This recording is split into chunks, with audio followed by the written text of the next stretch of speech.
The term specialisation in sport refers to systematic training in a single sport at a relatively young age with the goal of attaining elite status. Malina, 2010. Specialisation appears to be an approved path among parents who believe they can put their children into a single sport from a young age in attempts to develop an elite athlete. In this video, I will be looking at both the positives and negatives of specialisation and why people may choose to do it. Firstly, I will begin by looking at the negatives. One of the widely discussed negatives of specialisation is the increased risk of injury and burnout it presents to the young athletes who do specialise early. Myer, 2015. When put into a sport from such a young age, it is likely that overuse injuries will be accelerated in their sporting careers, and athletes may feel the injuries much sooner than if they had not specialised from a young age. Research completed by Shepherd et al. In 2020 concluded that college athletes who were highly specialised in ice hockey before high school reported greater current hip and groin pain, symptoms and dysfunction during daily activities and sporting context, compared to those who specialised later. Despite the negative previously stated, specialisation does have positives to it. Athletes who do specialise early believe it will improve their athletic performance, chances of a scholarship and playing time in their sport. Shepherd et al. 2020. From an outside point of view, this makes perfect sense. They've dedicated more time than most teammates to their sport, so the likelihood of being more advanced both technically and tactically should increase their scholarship opportunities and playing time. This is a huge benefit of specialising because athletes want to get their reward for dedicating their time to the sport. They want the career that they desire out of it, and being provided with an added chance of a scholarship provides that chance. Positive case study. Serena Williams is one of the most well-recognised athletes worldwide. Williams holds the record for the most Grand Slam wins in tennis by any man or woman, having won 23 Grand Slam titles. She has been the world's #1 female tennis player for a combined 319 weeks over a 25-year professional career. Williams began to specialise in tennis very early, and reports state that she began training with her older sister and father at the age of just 3.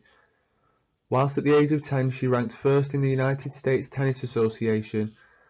She went on to make her professional tennis debut at the age of 14 and has since earned over $29 million in prize money and endorsements. This particular case study is a massively positive example of how specialisation can benefit athletes. Reasons for specialising early. Being branded as a professional athlete is enough for some to dedicate their whole time and effort to in order to achieve this particular status.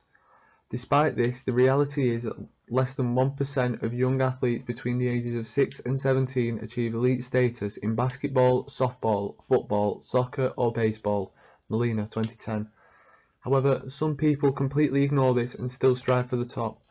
Understandably, the pull factors of being an elite athlete are there for all to see.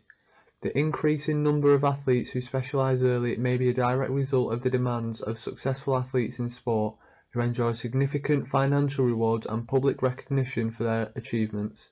Pinkham et al. 2012. Another reason for early specialisation is the influence of parents and coaches.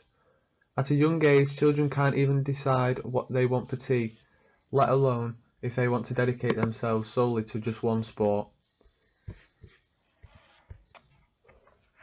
This is where the parents step in.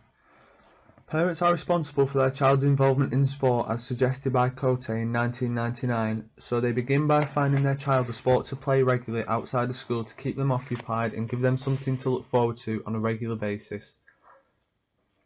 Now, time for the coaches to step in. They may notice that this particular player has a talent in the sport and recommend their child specialises early to maximise their opportunity in order to become an elite performer. The athlete then commits to specialising in this particular domain, ignoring any other sports as this is now their sole focus. This situation is supported by Baxter-Jones and Maffulli in 2003, who surveyed elite young athletes and found parents were the biggest influences of the initiation of a sport and coaches were the strongest influence on their decision to specialise and commit to performing intense training. Similarly, Hill and Simons in 1989 surveyed 153 high school athletic directors who suggested that coaches were the most powerful influence to specialise in a sport. Finally, Of course, one of the main reasons parents choose to specialise their children early is to provide their children with better opportunities to compete in world events such as the Olympics.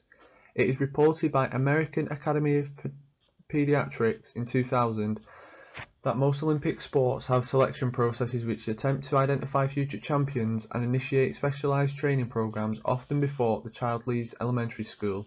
So, most Olympic sports begin to specialise the child before the age of 10. That is a staggering fact. Of course, the Olympics have such huge pull factors such as competing for medals, representing your country, opportunity to be on TV, and potential sponsorships, just to name a few of the pull factors. However, specialising before the age of 10, is that really ethical?